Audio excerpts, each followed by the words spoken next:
अस्सलामुअलैकुम या जनाब दो एक मेरा नाम है आरिफ जमशेद चीमा और मेरी मामा का नाम है मुसर्रत जमशेद चीमा। उनको 5 अक्टूबर को मीनार पाकिस्तान से अरेस्ट किया गया। काफ़ी फेक एफआईआर्स थी, उनमें से 3 एफआईआर का टाइम ऑफ अकरेंस अरेस्ट गिरफ्तारी के बाद था। एफआईआर के ऊपर मेंशन हुआ है। उनको सैटरडे पे अरेस्ट किया और 3 एफआईआर संडे को, उनका टाइम ऑफ अपीयरेंस संडे है। 5 अक्टूबर से अब तक टिल नाउ, आज 12 अक्टूबर है, उनको कोई भी चीजें नहीं भेजी जा रही, ना हमारी मुलाकात हुई है उनसे।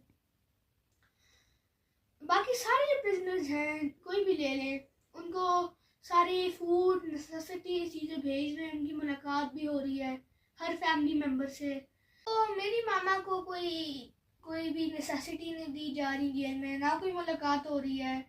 आज मेरी खाला जो है वो आज लेके गई है कोर्ट का ऑर्डर मुलाकात का, और उधर वो गई है तो उनका जो सुपरिटेंडेंट था उन्होंने बेसिकली हमें रिजेक्ट कर दिया कि हम नहीं मिल सकते, और हमें high authority, unknown high authority से पैगाम आया है कि मुसर्रत जमशेद चीमा की ना कोई मुलाकात करानी है और ना कोई उनकी चीज़ जाने देनी है, ना आपने कोई रिसीव करनी है। वो बेसिकली ये हो रहा है कि वो सिर्फ मुसर्रत जमशेद चीमा जो मेरी मामा है उनको ना मुलाकात करने दे रहे हैं ब्लड रिलेशन को, और ना वकील से भी मुलाकात करने दे रहे हैं।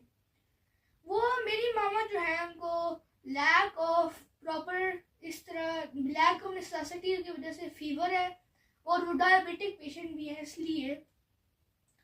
और मैं इसलिए रिक्वेस्ट करता हूँ जो भी है ये हाई अथॉरिटी कि आप मेरी मामा से हमारी मुलाकात भी करने दें, आप उनको चीज़ें भी जाने दें, और आपसे मैं ये भी एक फाइनल रिक्वेस्ट करता हूँ कि आप उनको जल्द से जल्द इन सारी की सारी फेक एफआईआर जो हैं, जो आपने लोगों ने उनको दी हुई हैं, उन पे आप उनको रिलीज करें। कल है 13 अक्टूबर, यानी कि मेरे भाई आहिल की सालगिरह।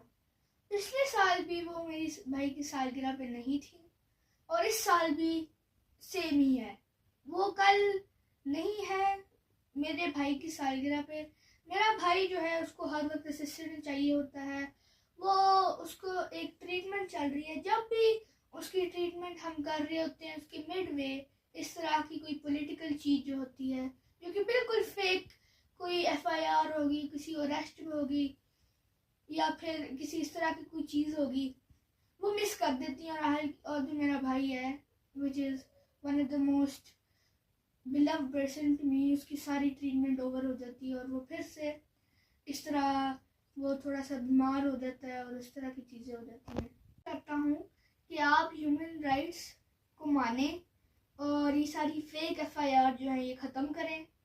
इस तरह फैमिलीज़ के साथ ना करें। पॉलिटिकल रीजंस की वजह से आप सारी फैमिलीज़ को जो है बर्बाद कर रहे हैं, फेक एफआईआर डाल रहे हैं। एटलीस्ट आप कोर्ट के ऑर्डर को मान लें, हमें मुलाकात करने दें। Thank you.